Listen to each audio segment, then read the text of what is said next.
Good morning and welcome to our first collegiate division session this morning. It's my great pleasure to introduce Mr. Eric Jimenez and Mr. Justin McLean. They're going to present a session on identity and music education, the SCORE podcast live. Would you please join me in welcoming Mr. Eric Jimenez and Mr. Justin McLean?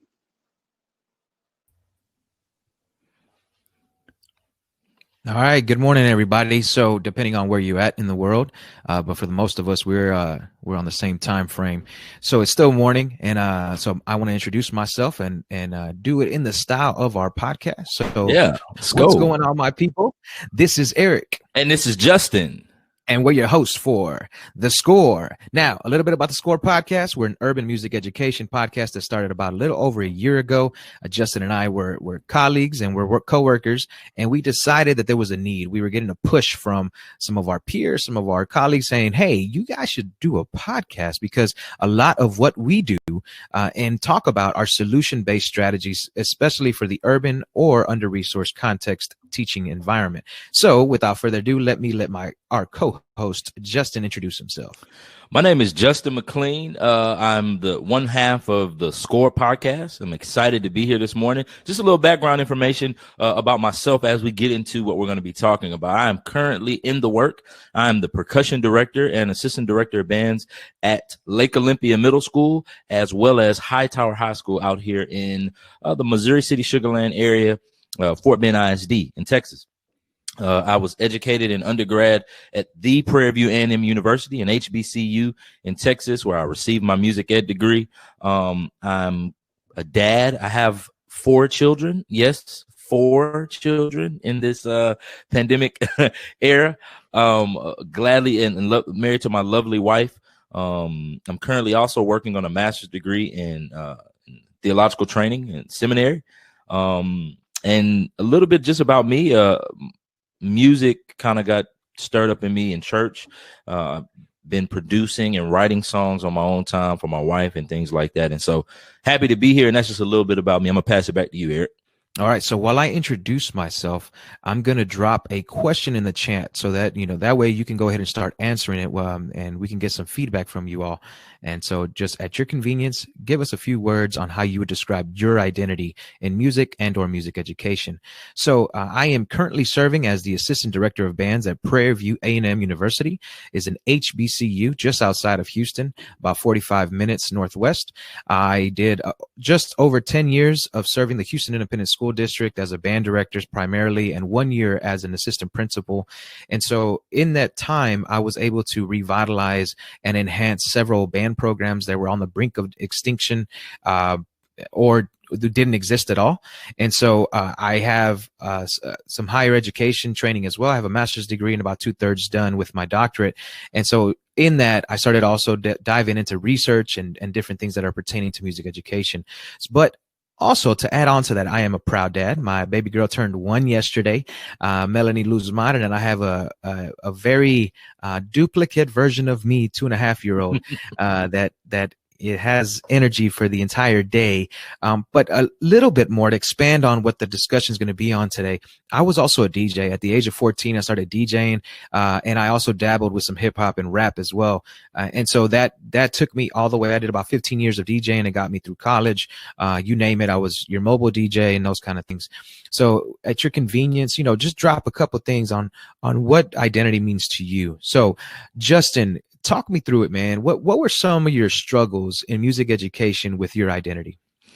I think, like you said, we get into this work and we want to do the work well. We want to be successful.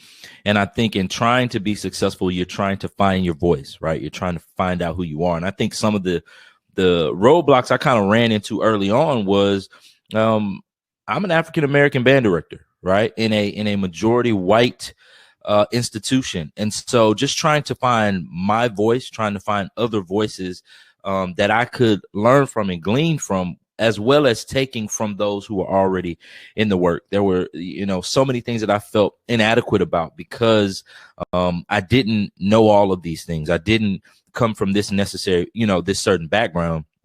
And so that kind of transitioned me also into the fact that I was the oddball out because I was a percussionist. I was an African-American percussionist who at that time, early on in my career, was a director of bands. I taught everything from beginning band to the top wind ensemble, the second concert band, all that kind of stuff. And so I was struggling with that because there wasn't many models for me at that time. Even while I was coming through college and post-college, the models were far and few in between, right? And so that became a mainstay for me. I kind of felt I don't want to say left out. I just didn't feel like there was somebody that I could look to directly and say, okay, I want to model myself after that. I want to expand on what this person, he or she, whoever they are, what they've done. And the next thing was that I went to Prairie University. And I think we all know, whether you've been in for a little bit or for a while, HBCU programs may not get the same notoriety and just celebration as those that come from some of our PWIs, right? And it's just been a thing that's been around, and so I felt I felt like I was left out. I felt like I didn't have all of the tools early on. And as we get further, I'll explain how that panned itself out. But I went to Prairie View, and I was proud of it, but I didn't have some of the similar experiences some of my other colleagues who went to other types of schools. And I think in dealing with that, it helped me become stronger later on, right? And then lastly, it was the idea that I had to kind of subconsciously tuck away my informal training. Before I knew what a band was, before I picked up, any type of band pedagogy book or been a beginner band, my training came from church. And so for most of my life, even to this day, music and church are synonymous with me. When I think about my early beginnings, I don't necessarily think about band. I do, over time, it comes a part of my story. But if I was to sit here and tell you how I got to where I am, I would tell you the church, man. Sunday morning, Wednesday choir rehearsals, Bible studies, vacation Bible schools, musicals, youth events, workshops, revivals, get an opportunity to cut my teeth in real time, playing with real musicians, understanding ensemble blending, understanding, call and response, understanding melody and timing and accompaniment. All of those things, unbeknownst to me, came in the church. It didn't happen. It was later explained when I got into beginner band and I got into the concert and symphonic wind ensembles and percussion ensembles and drumline and marching band. But early on, it was just what I did because I was in it for real. And then that also delved into me playing, not only drums and percussion, but piano and producing music and making beats and arranging music and writing songs and being in the studio and all of those types of things. So those were the constructs that kind of held me captive for the first few years, maybe the first 2 years of me leaving collegiate education and going into the work.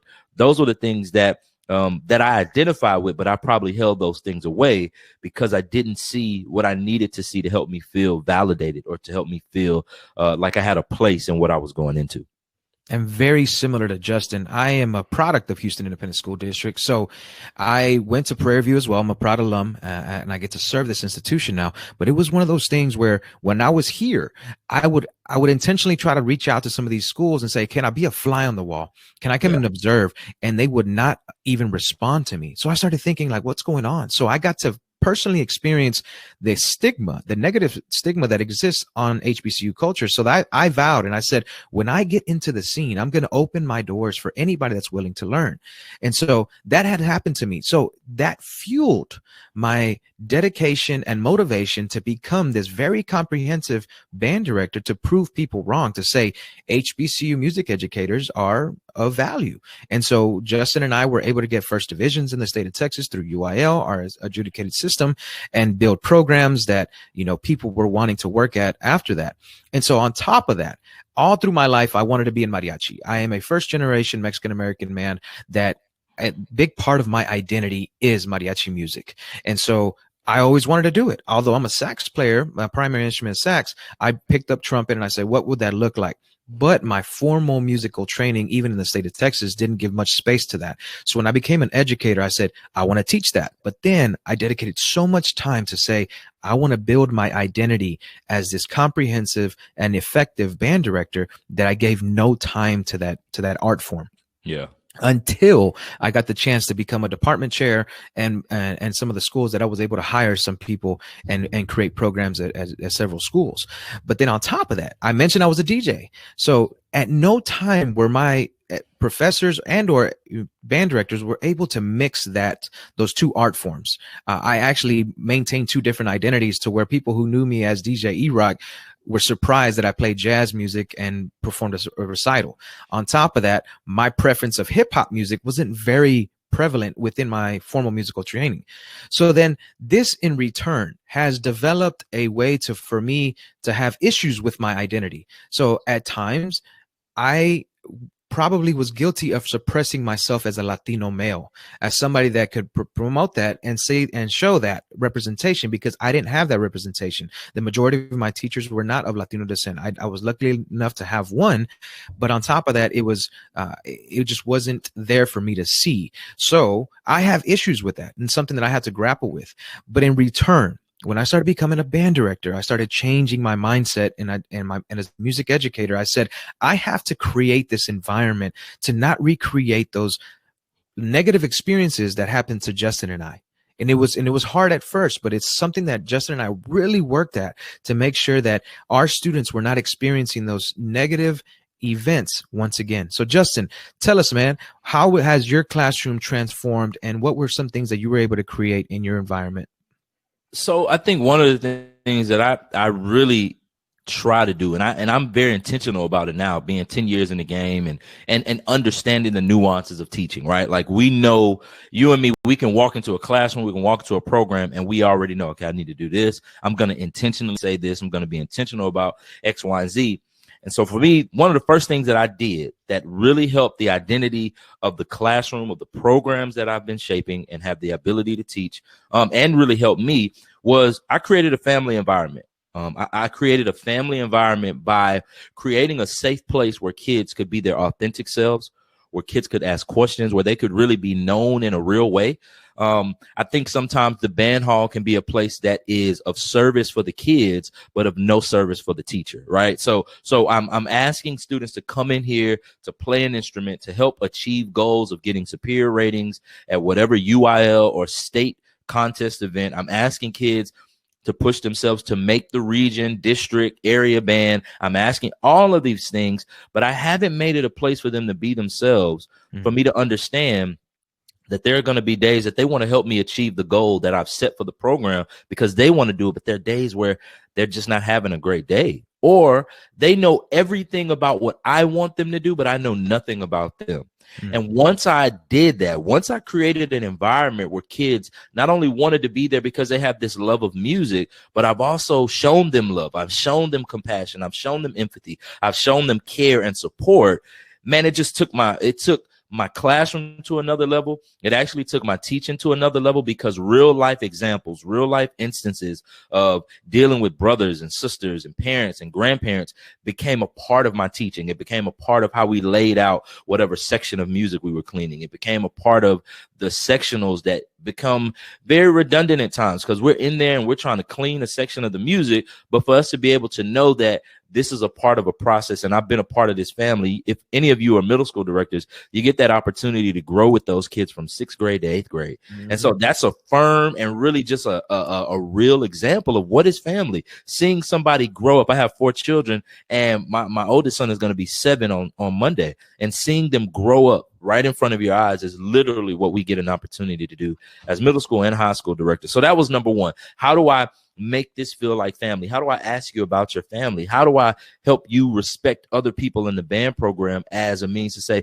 hey, these people, we all have a common goal. So how you treat them, how you meet them, how you react to them says a lot about what you think of that person, right? Number 2 was one of the things that a lot of my students dealt with, a lot of our students deal with a lot of their teachers and other subjects, is the lack of standard or lack of expectations and a lack of consistency. So one of the things that my kids get every time they come into my room is, here's my expectation.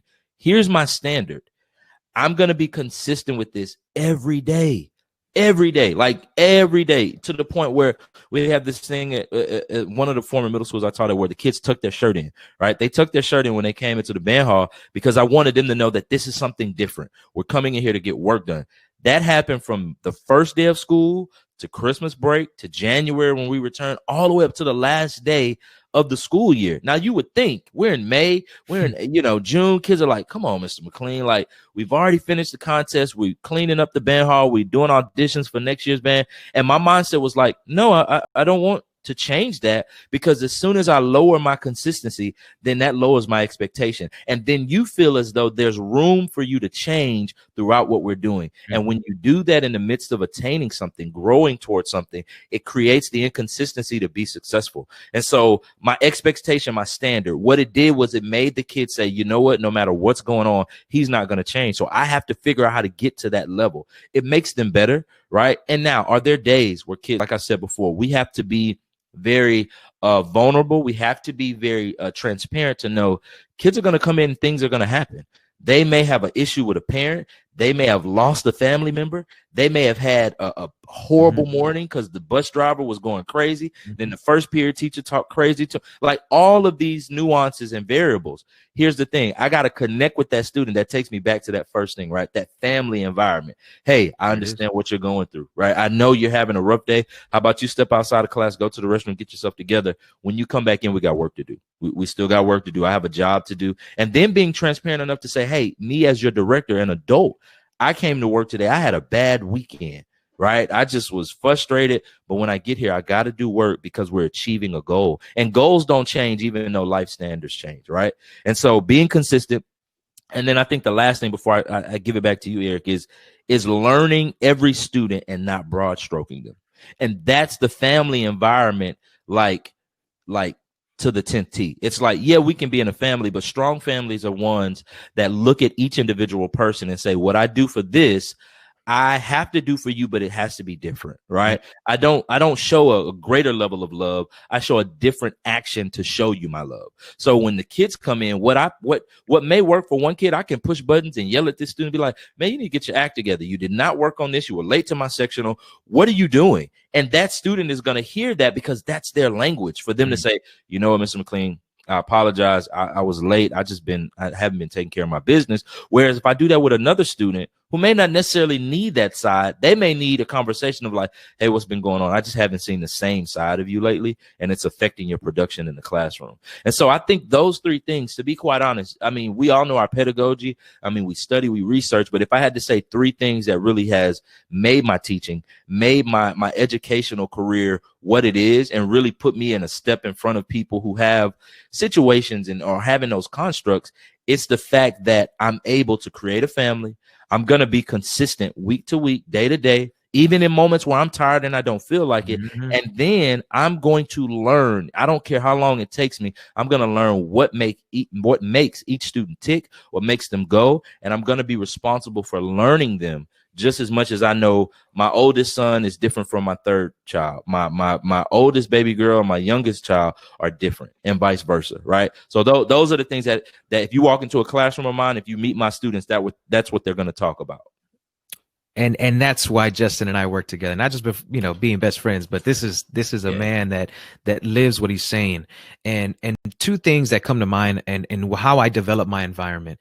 The first is I read a book in my first year teaching called Teaching with Poverty in Mind. The majority of my teaching experience was in lower income settings. I'm a product of lower income settings. I taught only at Title I schools. And so Teaching with Poverty in Mind put in black and white what I experienced coming from poverty and with that of my family, of my peers that happened that. So then on top of that, I got to see a presentation by a band director in San Antonio, Texas, and he talked about emotional deposits. So Stephen Covey comes up with these habits, and one of them that I want to share with you has worked with me till this day is that every day that you see your students, if you work in an under-resourced or lower income setting, every day you want to pull out your wallet and wish you could help. You wish you could pay for a meal, and even then some of us do. But we know that's not feasible and it can't be created on a long-term basis. So instead, every time that student walks in, you're able to make a deposit. Now, a deposit looks different for every student, as Justin just mentioned. The redirect might look different for every student. So a deposit could be, I see them new sneakers. I see them new shoes. Hey, you got them J's on, but and then even developing that relationship, or, hey, I stopped by so-and-so basketball game yesterday to check you out. Good shot. Even those little things, that's a deposit. even just saying, hey, how's your day going? Acknowledging them, et cetera, et cetera, et cetera. Those are very student specific or even content and teaching environment specific. But here's the thing. Once you make enough deposits, then you can make a withdrawal. But until you make enough deposits, if you don't, then you will overdraft. And those are the negative reactions that we get from our students, that we get them to react in a negative way, or they shut down or they quit. But when we make enough deposits, we can take a withdrawal, and that can be a redirect or getting after a student or et cetera. But we've made enough deposits that we can keep refilling that cup. That has worked for me time and time again, both at the K through 12 setting and now at the collegiate setting as well. It's showing people that you care. And so by doing so, I made sure that my environment was always inviting and celebratory. And that looks different for so many people, because my last teaching assignment was at Heights High School in inner city Houston. And so many students told me when I got the job, I literally hate walking in those doors. I get a feeling in my stomach that I despise because of the way the previous director treated us. So my only job that first year was to make band fun again. I literally did that. And in return, to my surprise, honestly, we got straight ones on stage and in sight reading, and we grew from 56 students to over 100 in that first year. And so that alone changed my perspective, because at times, especially as music educators that are going into things that are adjudicated, we can focus so much on the outcome of our program versus the student that's in the program. And when Justin and I shift our mindset and said, let's focus on the students, let's focus on developing that relationship with them directly, and in return, our program elevated and reached levels that we thought we would never reach in just a short amount of time. So knowing that, I echo Justin when I say I provide consistency. The students know what to expect from me. If I say I'm going to be there at 7:45 a.m., I'm there at 7:30, and they know I'm going to be there, because we know, and data has shown us this, that students of lower income settings live in inconsistent worlds. And that can look different. Inconsistent meals, inconsistent bills, phone gets cut off, teachers are inconsistent in lower income schools, et cetera, et cetera, et cetera. And so when you become a consistent factor in their life, they will respond to that. And if you make enough deposits, they know that you got their back and know that you truly value them for who they are. Yeah. So in return, Justin, now that we've talked about the student, how have you developed an affirmation for yourself now in your own identity to now strengthen your teaching practices? So early on, I talked about how being an African-American band director, being a percussionist, being from an HBCU, and that my background was church and all of those things, right? That was a construct for me for a moment in time. It wasn't until and me and Eric are one and the same. We're two type of directors, educators, and people just in general that say, you know what, whatever the deficit is, or whatever the goal is, or whatever the standard is, I'm going to get there. I'm just going to have to work my butt off, right? Mm-hmm. We get to a point where it's no longer about what I didn't get or how things were different. I'm just going to do the work and figure out how to get there. And if it's different from everybody else's road, that's fine. At the end of the day, we get to the same place. Yep. And so those things that I talked about that kind of define who I am, I just took them by the reins and I just rode with them, man. For me, the reason I became a director, the reason that I started teaching in the environments that I taught in was because my high school band director inspired me, right? And so when I thought back on that, I said, well, if he was able to do that for me, how much more am I putting my students in a deficit if I don't take the natural things that these happen along the way, not by happenstance, not by mistake. I went to Prairie View for a reason. I was a percussionist for a reason. I'm in this certain Title I, community area for a reason. So I'm not going to shy away from that. So once I accepted and said, okay, who I am will also pour into the kids, and their attitude will reflect reflect leadership. So if I begin to accept who I am, if I begin to say, all right, yeah, these are some of my blind spots. I need to work on this. I need to grow in this area. Then that too, the kids will see that, right? Mm-hmm. Our children, our students, they literally become what they see. I am who I am because of somebody else along the way. And so I let it fuel me that I went to an HBCU, that I had this background, and it kind of creates me from a different place, because now not only do I have that, I come from a high school core style, DC, all the works. So I have both of these things, which makes me a better marketer for where I think the culture of where we are in music education is going anyway. And once I realized that I'm not in a deficit, I'm just different. And I remember going into my classroom and telling kids, I said, I want you to know this.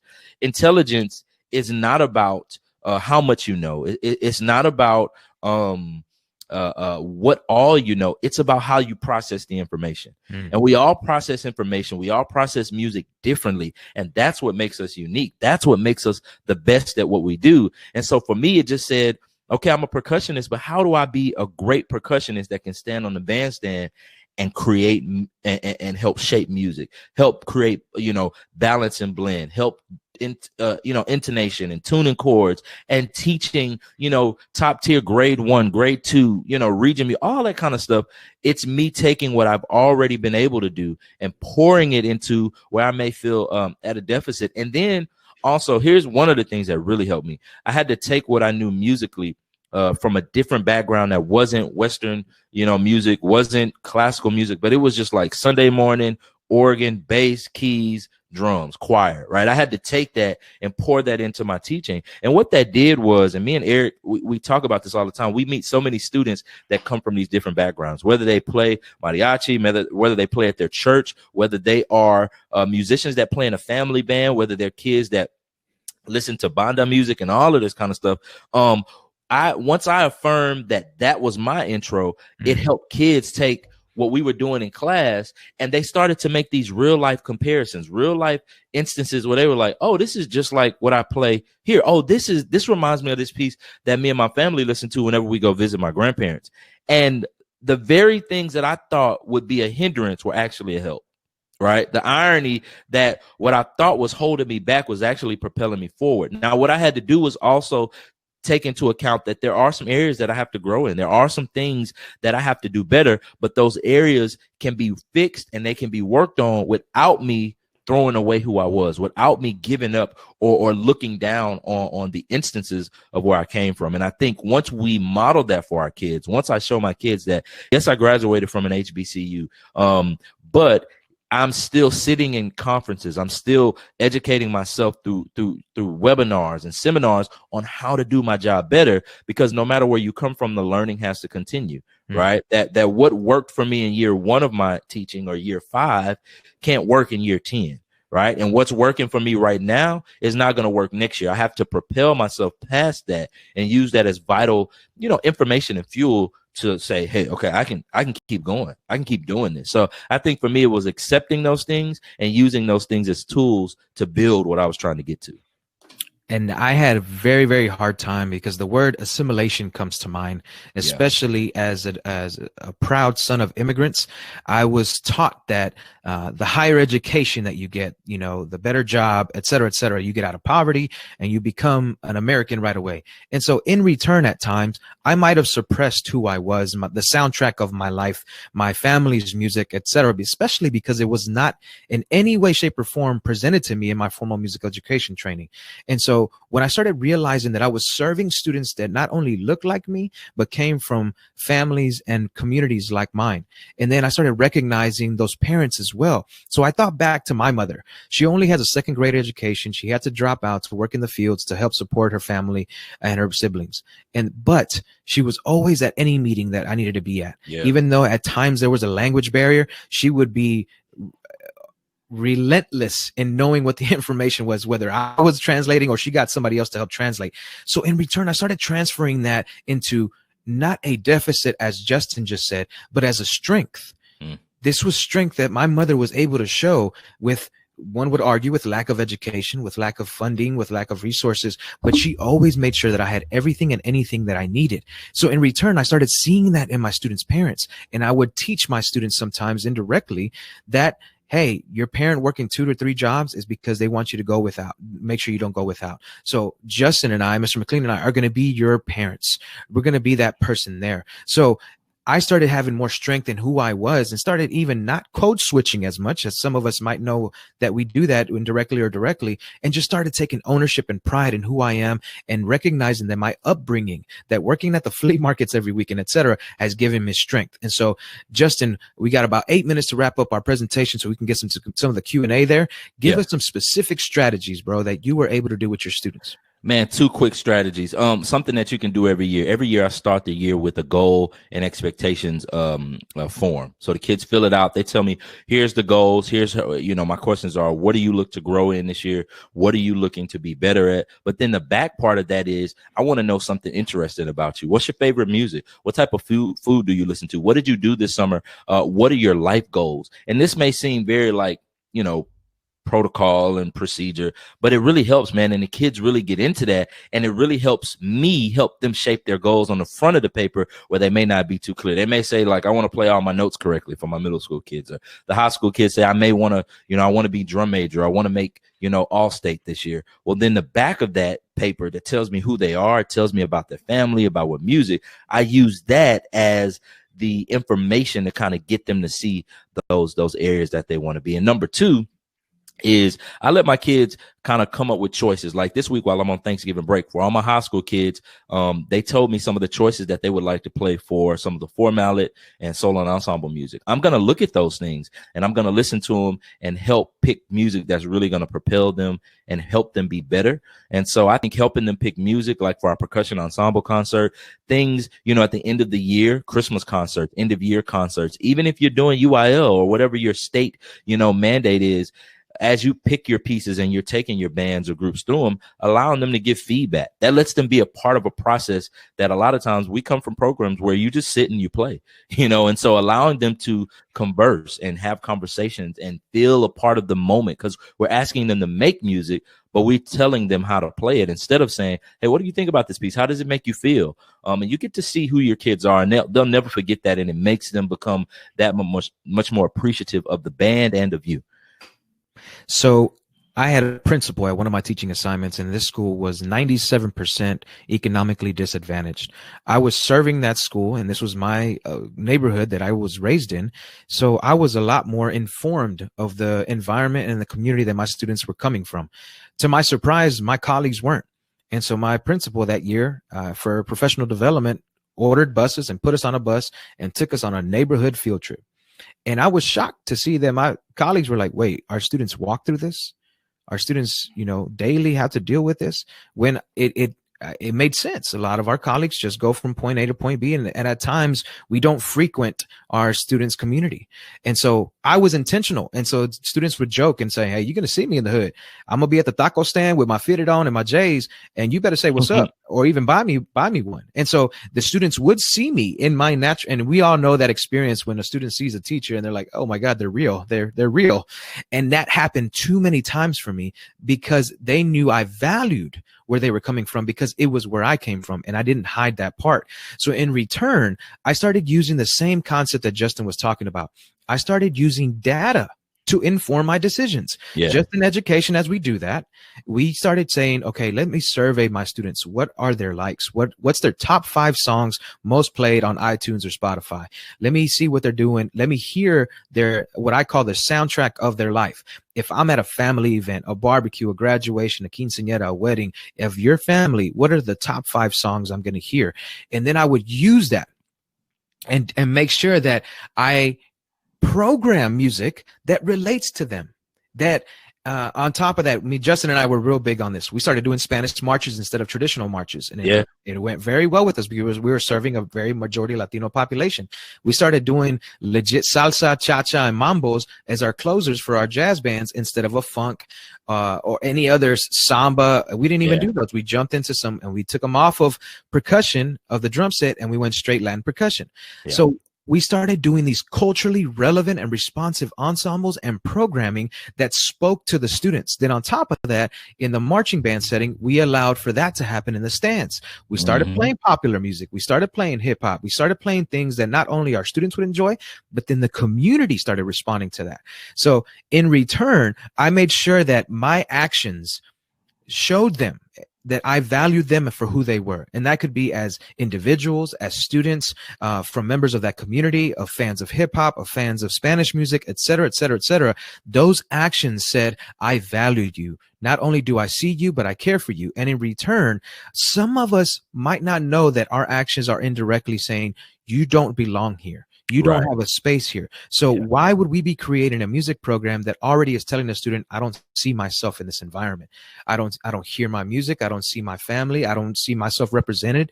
So representation matters, but it can't happen if visibility doesn't happen. So if you're in a space that doesn't have that, I would advocate that you find ways to show students, hey, if you're from X, ethnic or racial background, here are some prominent composers, performers, musicians, etc. There are so many resources out there that you can use for your disposal to make sure that you are now informing yourself of ways to do that. So this is an opportunity for you to reflect on what has worked for you, but at the same time to expand, because I do that daily. There are things that I'm working on and Justin is working on to make sure that we don't stay stagnant and we recognize our culture and their culture as music educators in this music education profession as a dynamic, ever-changing, living way of operating. And if we do that, we're going to become, I would say we're going to embrace many more students, and it makes space for that. So Justin, first question, bro. Yeah. One of my issues at my school is a lack of elective options.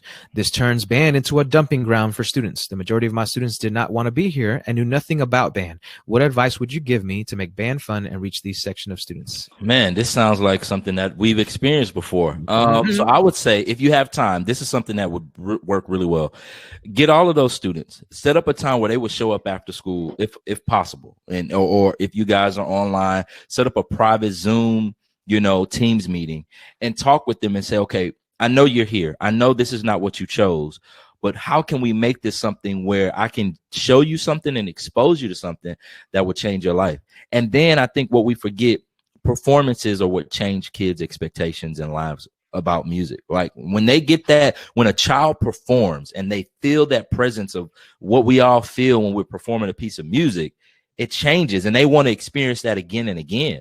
And so I think having a conversation with them, talking to them about what they would be interested in, and then even walking down that, even if they become like a private ensemble group where you start to insert them into your band program, once you start to see the level of like, okay, they're buying in. And so in that private group, you place them on instruments that you feel like they would be successful on and that you could use in your program, and then put music in front of them that is not over their head.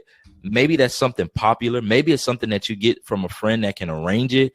Maybe it's a radio tune. It's something that's just cool and gets under their hands and you can start playing right away. We're not concerned about how great it sounds, but them experiencing it. And I think that'll be something that could really help them, just talking to them personally, because a lot of times we don't talk to them. We just put things in their hands and be like, you're going to like this. No, let me talk to you. Let me figure out what it is about music that you do like. And then let me give you my argument. Let me lay before you why this can be great and give you that. And you'll be surprised at how many of the kids will be like, okay, well, I'll try it, and put a time limit. Hey, give me 6 months. Hey, give me 2 months. Give me 2 months. Give me give me 2 months. And I promise you, man, I've done it.